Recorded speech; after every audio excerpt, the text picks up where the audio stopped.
கேதன் அகர்வால் அப்படிங்கிற ஒரு 26 வயசு பையனுக்கு கல்யாணம் நிச்சயம் ஆகுது. ஷியா கோயல்னு ஒரு பொண்ணு கூட. இவருக்கு அந்த பொண்ணை ரொம்ப பிடிச்சிருச்சு.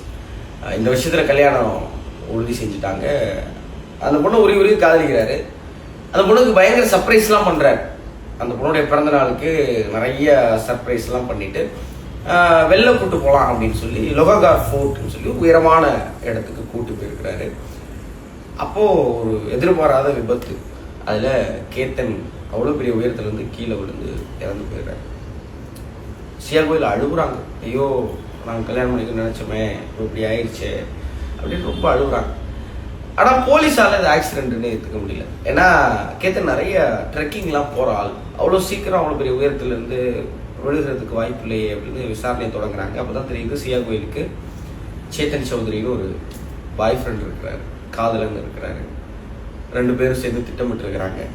திட்டமிட்டு 26 வயசு கேத்தன் அகர்வாலை கொலை செஞ்சிருக்காங்க.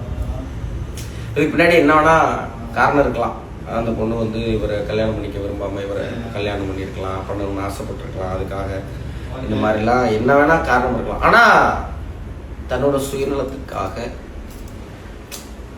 அது என்ன பண்ணிருக்கணும்? அவங்க இவர்கிட்ட சொல்லியிருக்கலாம், இல்லை வீட்டில் சொல்லலாம். வீட்டில் கேட்கலன்னா கேத்தன் கிட்டேயாவது சொல்லியிருக்கலாம். இல்லைங்க, உங்களுக்கு இதில் விருப்பம் இருக்கலாம், நான் எனக்கு விருப்பம் இல்லை, நான் வேற ஒருத்தர் நேசிக்கிறேன். அதெல்லாத்தையும் விட்டுட்டு ஒரு திட்டமிட்டு இவனை கொலை பண்ணிட்டா நான் இவனை கல்யாணம் பண்ணிக்கலான்னு யோசிக்கிற மனநிலை இருக்குல்ல, இது ஒட்டுமொத்த இந்தியாவையும் உலுக்கிருக்கு. ஜூன் 18 இந்த சம்பவம் நடந்தது. ஒரு 26 வயசு பையன், இவ்வளோ கனவு இருக்கும், அந்த பொண்ணை இவ்வளோ நேசிச்சிருப்பாரு. ஆனால் அதை பற்றி எதுவுமே யோசிக்காம ஒருத்தனை கொன்னுட்டா என் வாழ்க்கையில் எனக்கு பிரச்சனை இல்லைன்னு நினைக்கிறது இருக்குல்ல, ரொம்ப வேதனையாக இருக்கு. அதுவும் யாரை விரும்பணுமோ அந்த பொண்ணு தன்னை கூட்டிட்டு போய் நயவஞ்சகமாக தள்ளி விட்டு கொலை பண்ணுறான். அந்த நொடியில் கேத்தனுடைய மணலை வச்சு பாருங்களேன், என் உடம்புல நடக்குது.